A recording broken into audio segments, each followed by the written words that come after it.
Hello, ഞാൻ ഡാനിയലച്ചൻ. നിങ്ങൾ കേട്ടുകൊണ്ടിരിക്കുന്നത് അസെൻഷൻ നിങ്ങളിലേക്ക് എത്തിക്കുന്ന ഒരു വർഷം കൊണ്ട് വിശുദ്ധ ബൈബിൾ വായിച്ച് മനസ്സിലാക്കാൻ സഹായിക്കുന്ന ബൈബിളിന് ഇയറെന്ന മലയാളം പോഡ്കാസ്റ്റാണ്.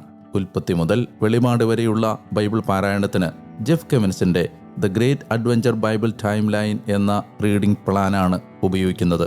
ഈ വായനാ സഹായി ആവശ്യമുള്ളവർക്ക് BIYindia.com/മലയാളം എന്ന ലിങ്കിൽ നിന്ന് ഡൗൺലോഡ് ചെയ്ത് എടുക്കാവുന്നതാണ്. നമുക്ക് തുടങ്ങാം. ഞാൻ വായിക്കുന്നത് POC മലയാളം ബൈബിൾ പരിഷ്കരിച്ച വിവർത്തനത്തിൽ നിന്നാണ്. ഇന്ന് ദിവസം 41. ഇന്നത്തെ വചന വായനയുടെ പാഠങ്ങൾ: പുറപ്പാട് പുസ്തകം 23-ാം അധ്യായം, ലേവ്യരുടെ പുസ്തകം 16-ാം അധ്യായം, സങ്കീർത്തനങ്ങൾ 77. ഞാൻ വചനം വായിക്കുകയാണ്. ശ്രദ്ധാപൂർവം നിങ്ങൾ കേൾക്കുക. മതബോധന ഗ്രന്ഥത്തിൻ്റെ 104-ാമത്തെ പാരഗ്രാഫിൽ തിരുസഭ പഠിപ്പിക്കുന്നു: വിശുദ്ധ ഗ്രന്ഥത്തിലൂടെ പിതാവായ ദൈവം തൻ്റെ മക്കളെ സന്ദർശിക്കുകയും അവരോട് സംസാരിക്കുകയും ചെയ്യുന്നു. നാം വചനം കേൾക്കുമ്പോൾ ദൈവം നമ്മോട് സംസാരിക്കുന്നു. പുറപ്പാട് അധ്യായം 23. നീ വ്യാജ വാർത്ത വഹിക്കരുത്. അക്രമത്തിന് സാക്ഷിയാകാനായി ദുഷ്ടനോടൊപ്പം നീ കൈകോർക്കാൻ പാടില്ല. ഭൂരിപക്ഷത്തിന് പിന്നാലെ തിന്മകൾക്കായി നിലകൊള്ളരുത്. ഭൂരിപക്ഷത്തെ പിഞ്ചെല്ലാൻ വ്യവഹാരത്തിൽ സംബന്ധിച്ച് വളച്ചൊടിച്ച് വാദിക്കരുത്. ദരിദ്രനോടായാലും അവൻ്റെ വ്യവഹാരത്തിൽ പരിഗണന കാട്ടരുത്. നിന്റെ ശത്രുവിൻ്റെ കാളയോ അവൻ്റെ കഴുതയോ വഴിതെറ്റി അലയുന്നതായി കണ്ടെത്താനിടയായാൽ നീ അതിനെ അവന് തീർച്ചയായും തിരിച്ചേൽപ്പിക്കണം. നിന്നെ വെറുക്കുന്നവൻ്റെ കഴുത അതിൻ്റെ ചുവടിന് കീഴെ വീണ് കിടക്കുന്നത് കണ്ടാൽ അതിനെ അവന് മാത്രമായി വിടുന്നതൊഴിവാക്കി അവനോട് ചേർന്ന് നീ അതിനെ തീർച്ചയായും സ്വതന്ത്രമാക്കണം. നിന്റെ ദരിദ്രൻ്റെ വ്യവഹാരത്തിൽ അവൻ്റെ ന്യായം നീ വളച്ചൊടിക്കരുത്. ചതിവചനത്തിൽ നിന്ന് നീ അകന്നു മാറണം. നിഷ്കളങ്കനെയും നീതിമാനെയും വധിക്കാൻ പാടില്ല. എന്തെന്നാൽ ദുഷ്ടനെ ഞാൻ സാധൂകരിക്കുകയില്ല. നീ കൈക്കൂലി സ്വീകരിക്കരുത്. എന്തെന്നാൽ കാഴ്ച തെളിഞ്ഞവരെ കൈക്കൂലി അന്ധരാക്കുന്നു. നീതിമാന്മാരുടെ വാക്കുകളെ ദുഷിപ്പിക്കുകയും ചെയ്യുന്നു. പ്രവാസിയെ നീ ഞെരുക്കരുത്. നിങ്ങൾക്ക് തന്നെ പ്രവാസിയുടെ മനസ്സറിയാം. നിങ്ങൾ തന്നെയും ഈജിപ്ത് നാട്ടിൽ പ്രവാസികളായിരുന്നല്ലോ. 6 വർഷം നീ നിന്റെ ഭൂമി വിതച്ച് അതിൻ്റെ വിളവ് സമാഹരിച്ചു കൊള്ളുക. പക്ഷേ 7-ാമത്തേതിൽ നീ അത് ഉഴുകാതെ വെറുതെ ഇടണം. അങ്ങനെ നിന്റെ ജനത്തിലെ ദരിദ്രർ ഭക്ഷിക്കട്ടെ. അവരുടെ മിച്ചം വയൽമൃഗങ്ങൾ തിന്നുകൊള്ളട്ടെ. നിന്റെ മുന്തിരിത്തോട്ടത്തോടും ഒലിവ് തോട്ടത്തോടും ഇപ്രകാരം തന്നെ നീ ചെയ്യണം. 6 ദിവസം നീ നിന്റെ ജോലികൾ ചെയ്യണം. 7-ാം ദിവസം നീ വിശ്രമിക്കണം. അങ്ങനെ നിന്റെ കാളയും കഴുതയും സ്വസ്ഥരാകട്ടെ. നിന്റെ ദാസീപുത്രനും പ്രവാസിയും ശ്വാസം വിടട്ടെ. ഞാൻ നിങ്ങളോട് പറഞ്ഞ എല്ലാറ്റിലും നിങ്ങൾ ശ്രദ്ധ വെക്കണം. അന്യദേവന്മാരുടെ നാമം നിങ്ങൾ സ്മരിക്കരുത്. അത് നിങ്ങളുടെ വായിൽ നിന്ന് കേൾക്കപ്പെടരുത്. വർഷത്തിൽ 3 വട്ടം നീ എനിക്കായി ഉത്സവം ആഘോഷിക്കണം. പുളിപ്പില്ലാത്ത അപ്പത്തിൻ്റെ തിരുനാൾ നീ ആചരിക്കണം. ഞാൻ നിന്നോട് കൽപ്പിച്ചിട്ടുള്ളതുപോലെ 7 ദിവസങ്ങളിൽ നീ പുളിപ്പില്ലാത്ത അപ്പം അബീബ് മാസത്തിലെ നിശ്ചിത സമയത്ത് ഭക്ഷിക്കണം. എന്തെന്നാൽ അപ്പോഴാണ് നിങ്ങൾ ഈജിപ്തിൽ നിന്ന് പുറത്തു വന്നത്. വെറും കൈയോടെ എൻ്റെ മുഖം ദർശിക്കപ്പെടരുത്. നീ വയലിൽ വിതച്ച നിന്റെ അധ്വാനങ്ങളുടെ ആദ്യഫലങ്ങളുടേതാണ് വിളവെടുപ്പുത്സവം. വർഷാവസാനം നീ വയലിൽ നിന്ന് നിന്റെ അധ്വാന ഫലങ്ങൾ ശേഖരിക്കുമ്പോഴുള്ളതാണ് സംഭരണോത്സവം. ആണ്ടിൽ 3 പ്രാവശ്യം നിന്റെ പുരുഷന്മാരെല്ലാവരും കർത്താവായ നാഥൻ്റെ മുമ്പിൽ ഹാജരാകണം. എനിക്കുള്ള ബലിരക്തം പുളിപ്പുള്ള അപ്പത്തോട് ചേർത്ത് നിങ്ങൾ അർപ്പിക്കരുത്. എനിക്കുള്ള ഉത്സവ ബലിയുടെ മേധസ് പ്രഭാതം വരെ വെച്ചുകൊണ്ടിരിക്കരുത്. നിന്റെ നിലത്തിൻ്റെ ആദ്യഫലങ്ങളിൽ ആദ്യത്തേത് നിന്റെ ദൈവമായ കർത്താവിൻ്റെ ഭവനത്തിൽ കൊണ്ടുവരണം. ആട്ടിൻകുട്ടിയെ അതിൻ്റെ തള്ളയുടെ പാലിൽ വേവിക്കരുത്. വഴിയിൽ നിന്നെ കാക്കുന്നതിനും ഞാൻ ഒരുക്കിയിരിക്കുന്ന സ്ഥലത്തേക്ക് നിന്നെ കൊണ്ടുപോകുന്നതിനുമായി ഇതാ ഒരു ദൂതനെ നിന്റെ മുമ്പിൽ ഞാൻ അയക്കുന്നു. എൻ്റെ നാമം അവനിലുള്ളതുകൊണ്ട് അവനെ സൂക്ഷിച്ചുകൊള്ളുക. അവൻ്റെ സ്വരം നീ കേൾക്കുക. അവനെ പ്രകോപിപ്പിക്കാൻ പാടില്ല. കാരണം നിങ്ങളുടെ അതിക്രമം അവൻ ക്ഷമിക്കുകയില്ല. എന്നാൽ നീ അവൻ്റെ സ്വരം കൃത്യമായി അനുസരിക്കുകയും ഞാൻ കൽപ്പിക്കുന്നതെല്ലാം നിറവേറ്റുകയും ചെയ്യുമെങ്കിൽ നിന്റെ ശത്രുക്കൾക്ക് ഞാൻ ശത്രുവായിരിക്കും. നിന്നെ ക്ലേശിപ്പിക്കുന്നവരെ ഞാൻ ക്ലേശിപ്പിക്കും. എൻ്റെ ദൂതൻ നിന്റെ മുമ്പിൽ നടന്ന് അമോര്യർ, ഹിത്യർ, പെരീസ്യർ, കനാന്യർ, ഹിവ്യർ, ജബൂസ്യർ എന്നിവരുടെ അടുത്തേക്ക് നിന്നെ കൊണ്ടുപോകും. അനന്തരം ഞാൻ അവനെ അപ്രത്യക്ഷനാക്കും. നീ അവരുടെ ദേവന്മാരെ ആരാധിക്കരുത്. അവരെ ശുശ്രൂഷിക്കരുത്. അവരുടെ പ്രവൃത്തികൾ നീ അനുവർത്തിക്കരുത്. മറിച്ച് അവരെ നീ തച്ചുടയ്ക്കണം. അവരുടെ സ്തംഭങ്ങൾ തകർത്ത് തരിപ്പണമാക്കണം. എന്നാൽ നിങ്ങളുടെ ദൈവമായ കർത്താവിനെ നിങ്ങൾ ശുശ്രൂഷിക്കണം. അപ്പോൾ അവിടുന്ന് നിന്റെ അപ്പവും വെള്ളവും ആശീർവദിക്കും. നിന്റെ ഇടയിൽ നിന്ന് രോഗം നിർമ്മാർജ്ജനം ചെയ്യും. നിന്റെ നാട്ടിൽ ഗർഭം അലസിപ്പോയവളോ വന്ധ്യയോ ഉണ്ടാവുകയില്ല. നിങ്ങളുടെ ദിനങ്ങളുടെ എണ്ണം ഞാൻ പൂർണ്ണമാക്കും. ഞാൻ എൻ്റെ ഭീതി നിന്റെ മുമ്പേ അയച്ച് നീ ആരുടെ അടുത്തേക്ക് ചെല്ലുമോ ആ ജനത്തെയെല്ലാം സംഭ്രമിപ്പിക്കും. ഞാൻ നിന്റെ എല്ലാ ശത്രുക്കളെയും പിന്തിരിപ്പിക്കും. നിനക്ക് മുമ്പേ ഞാൻ കടന്നൽ കൂട്ടത്തെ അയക്കും. അവ ഹിവ്യർ, കാനാന്യർ, ഹിത്യർ എന്നിവരെ നിന്റെ മുമ്പിൽ നിന്ന് തുരത്തും. എന്നാൽ ഒറ്റ വർഷം കൊണ്ട് നിന്റെ മുമ്പിൽ നിന്ന് ഞാൻ അവരെ തുരത്തുകയില്ല. നാട് വിജനമാകാതിരിക്കാനും നിനക്കെതിരെ വന്യമൃഗങ്ങൾ പെരുകാതിരിക്കാനും വേണ്ടിയാണത്. നീ പെരുകി നാട് കൈവശമാക്കുന്നത് വരെ അവരെ നിന്റെ മുമ്പിൽ നിന്ന് ഞാൻ അല്പാൽപമായി തുരത്തിക്കൊണ്ടിരിക്കും. നിന്റെ അതിർത്തി ചെങ്കടൽ മുതൽ ഫിലിസ്തീക്കടൽ വരെയും മരുഭൂമി മുതൽ നദി വരെയുമായി ഞാൻ നിർണയിച്ചിരിക്കുന്നു. തീർച്ചയായും തദ്ദേശവാസികളെ ഞാൻ നിങ്ങളുടെ കയ്യിലേൽപ്പിക്കും. നീ അവരെ നിന്റെ മുമ്പിൽ നിന്ന് തുരത്തും. അവരോടോ അവരുടെ ദേവന്മാരോടോ നീ ഉടമ്പടി ചെയ്യരുത്. എനിക്കെതിരെ നിന്നെക്കൊണ്ട് പാപം ചെയ്യിക്കാതിരിക്കാൻ അവർ നിന്റെ നാട്ടിൽ വസിക്കരുത്. നീ അവരുടെ ദേവന്മാരെ ശുശ്രൂഷിച്ചാൽ തീർച്ചയായും നിനക്ക് അതൊരു കെണിയായിരിക്കും.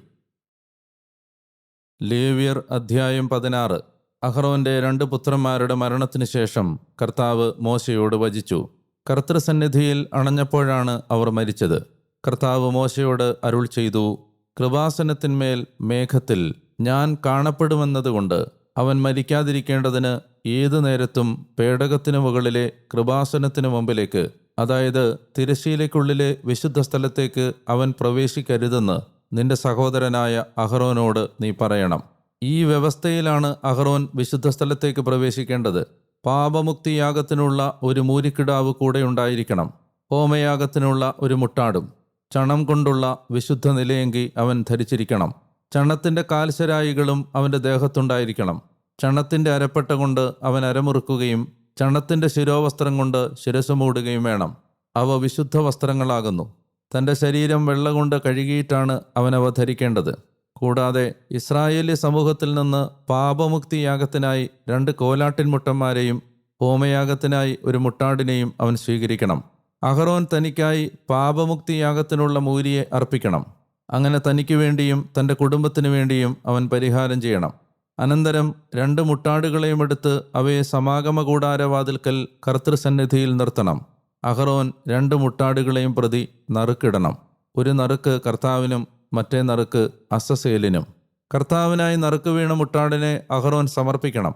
അതിനെ പാപമുക്തിയാഗമാക്കണം.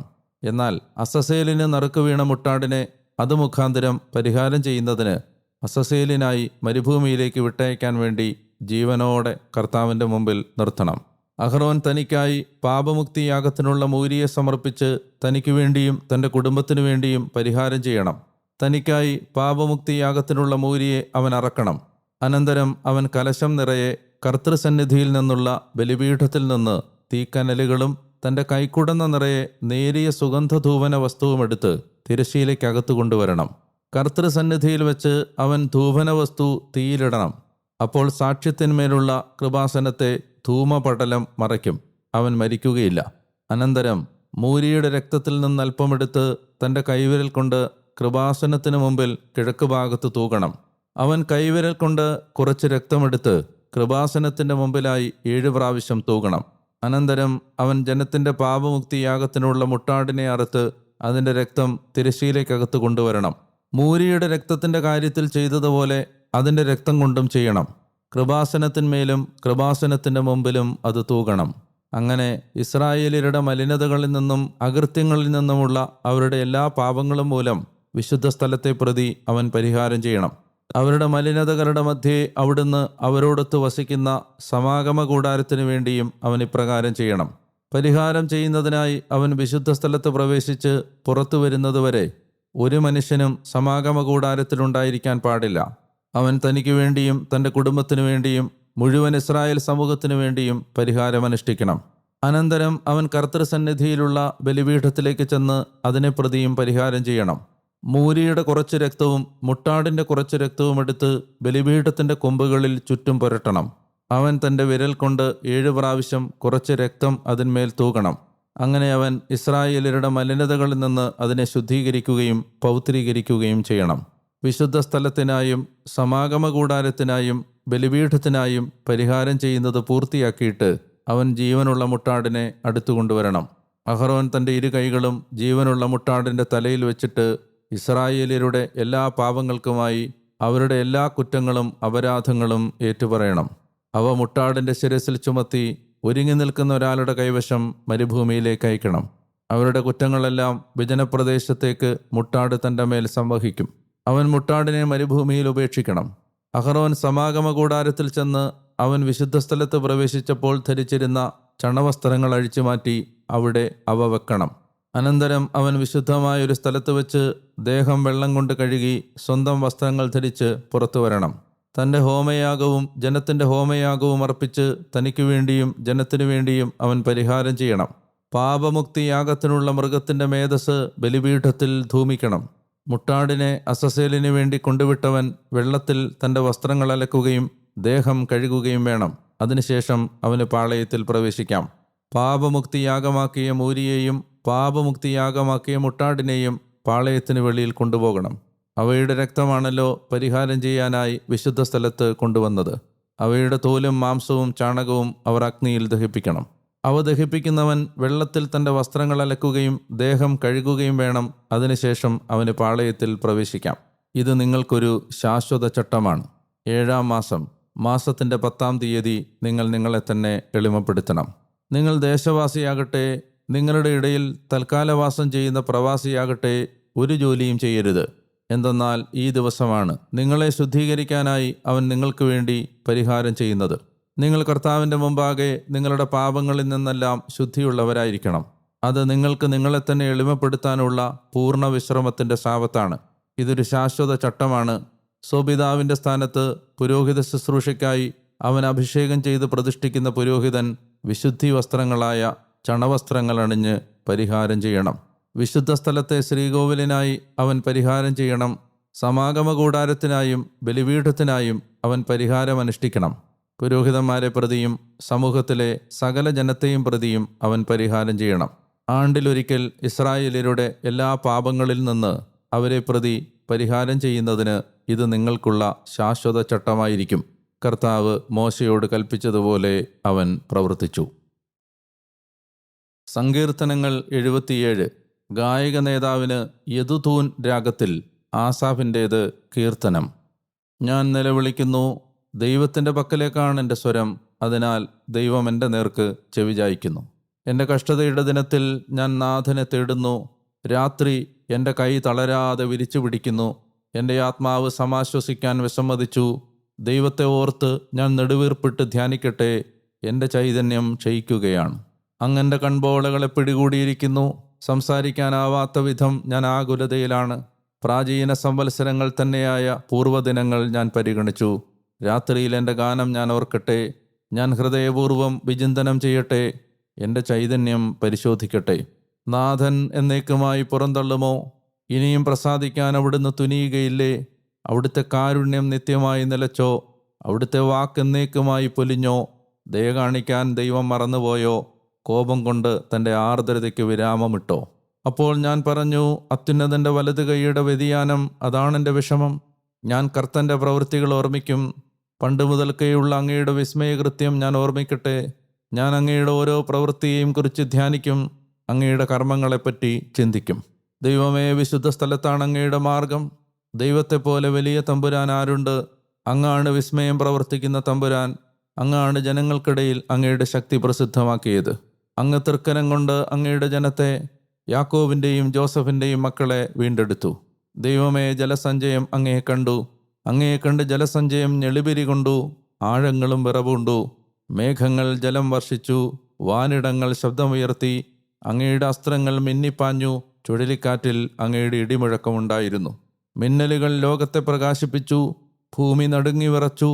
അങ്ങയുടെ വഴി സമുദ്രത്തിലൂടെയും അങ്ങയുടെ വീഥി പെരുവെള്ളത്തിലൂടെയും ആയിരുന്നു. അങ്ങയുടെ കാൽപ്പാടുകൾ അജ്ഞാതമായിരുന്നു. മോശയുടെയും അഹ്റോൻ്റെയും കൈയാൽ അങ്ങയുടെ ജനത്തെ ആട്ടിൻപറ്റത്തെ എന്ന പോലെ അങ്ങ് നയിച്ചു. പ്രിയമുള്ളവരെ, വളരെ പ്രധാനപ്പെട്ട 2 അധ്യായങ്ങളാണ് പുറപ്പാട് 23 ലേവ്യർ 16. പുറപ്പാട് പുസ്തകത്തിൻ്റെ 23 ആദ്യ ഭാഗത്ത് ദൈവം നൽകുന്ന ചില പ്രധാനപ്പെട്ട നിർദ്ദേശങ്ങൾ നാം വായിക്കുമ്പോൾ ആ നിർദ്ദേശങ്ങളുടെ അടിയിൽ നാം കാണേണ്ട ദൈവത്തിൻ്റെ ഹൃദയം, ദൈവത്തിൻ്റെ ആഗ്രഹം, ദൈവം ഇസ്രായേൽ എന്ന തൻ്റെ ജനതയോട് പ്രദർശിപ്പിച്ച മഹാകാരുണ്യം, ജീവിതത്തിൻ്റെ എല്ലാ തലങ്ങളിലും മറ്റുള്ളവരോട്, അതായത് ശത്രുവിനോട്, അവരെ വെറുക്കുന്നവരോട്, ദരിദ്രനോട്, പ്രവാസിയോട്, പരദേശിയോട് ഒക്കെ അവർ പ്രദർശിപ്പിക്കണം എന്ന ദൈവത്തിൻ്റെ നിർദ്ദേശമാണ് ഈ നിയമങ്ങളിലൂടെ നാം വായിച്ചെടുക്കുന്നത്. അതുപോലെ തന്നെ സാബത്ത് വർഷത്തെയും സാബത്ത് ദിവസത്തെയും സംബന്ധിച്ച ദൈവിക നിർദ്ദേശങ്ങൾക്കകത്തും മണ്ണിനോടും ദരിദ്രനോടും വയൽ മൃഗങ്ങളോടും കാളയോടും കഴുതയോടും ദാസനോടും പ്രവാസിയോടുമുള്ള ദൈവത്തിൻ്റെ ആർദ്രമായ അനന്തമായ കരുണ, ദൈവമക്കൾ കാണിക്കേണ്ട കരുണ, ആ കരുണയാണ് ഈ സാബത്ത് നിയമങ്ങളുടെ ആത്മാവ്. കൗതുകകരമായ ഒരു വാചകം നിങ്ങൾ ശ്രദ്ധിച്ചിട്ടുണ്ടാവും. സാബത്ത് നിയമങ്ങളുമായി ബന്ധപ്പെട്ട് പറയുമ്പോൾ ദൈവം പറയുന്നു, മണ്ണും മനുഷ്യനും ശ്വാസം വിടട്ടെ എന്ന്. മണ്ണിനോടും മനുഷ്യനോടുമുള്ള അഗാധമായ ഒരു കരുണയുടെ അടയാളം കൂടിയാണ് സാബത്ത് വിശ്രമം. അതോടൊപ്പം തന്നെ നിർബന്ധമായും ഒരു യഹൂദൻ ദൈവസന്നിധിയിലെത്തേണ്ട 3 പ്രധാനപ്പെട്ട തിരുനാളുകളെക്കുറിച്ചും വായിക്കുന്നുണ്ട്. ആ 3 തിരുനാളുകൾ പെസഹ തിരുനാളും കൂടാര തിരുനാളും പെന്തക്കോസ്താ തിരുനാളുമായിരുന്നു. ലേവ്യർ 16 വായിച്ചപ്പോൾ മറ്റൊരു വലിയ തിരുനാൾ ദിനം കൂടി വിവരിക്കുന്നത് നമ്മുടെ ശ്രദ്ധയിൽപ്പെട്ടു. അതിൻ്റെ പേരായിരുന്നു പാപപരിഹാര ദിനം. യോം കിപ്പൂർ എന്നാണ് യഹൂദൻ ഈ ദിനത്തെ വിളിച്ചത്. ഇതൊരു ഉപവാസ ദിനമായിരുന്നു. ആ ദിനത്തിൻ്റെ പ്രത്യേകത, ദൈവജനം വർഷത്തിലൊരിക്കൽ തങ്ങളുടെ എല്ലാ പാപങ്ങളും ഏറ്റുപറഞ്ഞ് ദൈവത്തിൻ്റെ കരുണ യാചിക്കാനുള്ള ദിവസമായിരുന്നു യോം കിപ്പൂർ അഥവാ പാപപരിഹാര ദിനം അഥവാ ദ ഡേ ഓഫ് അറ്റോൺമെൻറ്റ്. പാപപരിഹാരത്തിൻ്റെ ദിനത്തിൽ പാപപരിഹാരം ചെയ്യാനായി കൊല്ലപ്പെടാനായി മാറ്റി നിർത്തപ്പെടുന്ന മുട്ടാടിൻ്റെ തലയിൽ പ്രധാന പുരോഹിതൻ തൻ്റെ കൈകൾ വെച്ചിട്ട് ജനത്തിൻ്റെ മുഴുവൻ പാപങ്ങളും ഏറ്റുപറഞ്ഞ് മരുഭൂമിയിലേക്ക് കൊല്ലപ്പെടാനായി ഈ ആടിനെ വിട്ടയക്കുന്നു. മരുഭൂമിയിൽ വെച്ച് അത് കൊല്ലപ്പെടുന്നു. ഇവിടെ അസസേൽ എന്നൊരു വാക്ക് നമ്മളെ ആശയക്കുഴപ്പത്തിലാക്കിയിട്ടുണ്ടാവും. അത് ആടിനെ പിടിച്ചു കൊല്ലുന്ന ചില പ്രത്യേകതരം കരടികളായിരിക്കണം എന്നാണ് അഭിപ്രായം. ഇത് പിശാചിൻ്റെ പ്രതീകാത്മകമായ ഒരു സൂചനയായിരുന്നു അസസേൽ. പാപത്തിൻ്റെ മേൽ അവകാശമുള്ള, പാപിയുടെ മേൽ അവകാശമുള്ള പിശാചിൻ്റെ സൂചനയാണ് അസസേൽ. നമ്മുടെ കർത്താവായ ദൈവപുത്രനായ ഈശോ മിശിഹ കുരിശിൽ പൂർത്തിയാക്കിയ പാപപരിഹാരയാഗത്തിൻ്റെ നിഴലായിരുന്നു, പ്രതീകമായിരുന്നു the day of atonement, Yom Kippur തിരുനാളിൻ്റെ എല്ലാ സൂചനകളും.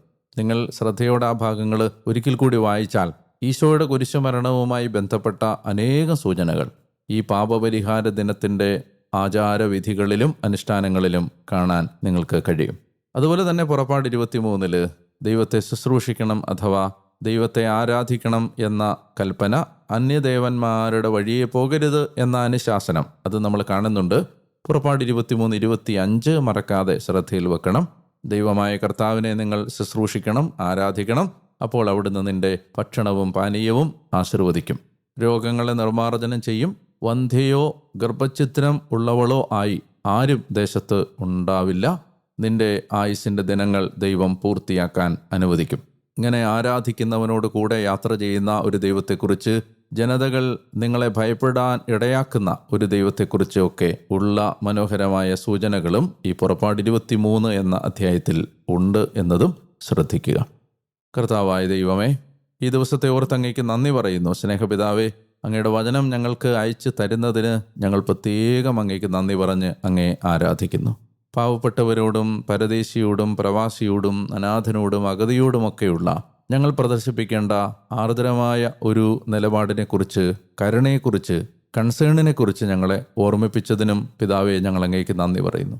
ഓരോ സാബത്ത് അനുഷ്ഠാനവും അതിൻ്റെ ആന്തരികമായ അർത്ഥത്തിൽ, അതിൻ്റെ ആത്മാവിൽ പാവപ്പെട്ടവരോടും നിസ്സഹായരോടുമുള്ള കരുണയാണ് എന്ന് ഞങ്ങളെ പഠിപ്പിച്ചതിനും, പാപപരിഹാര ദിനത്തെക്കുറിച്ചുള്ള വായനകളിലൂടെ അങ്ങയുടെ ഏകജാതനായ ഈശോ മിശിഹ കുരിശിൽ പൂർത്തിയാക്കിയ, ഞങ്ങളെ രക്ഷയ്ക്ക് വേണ്ടി അവിടുന്ന് ചെയ്ത ഞങ്ങളുടെ പാപപരിഹാരത്തിൻ്റെ എല്ലാ പ്രവൃത്തികളെക്കുറിച്ചും ഞങ്ങളെ ഒരിക്കൽ കൂടി ഓർമ്മിപ്പിച്ചതിനും നന്ദി പറയുന്നു.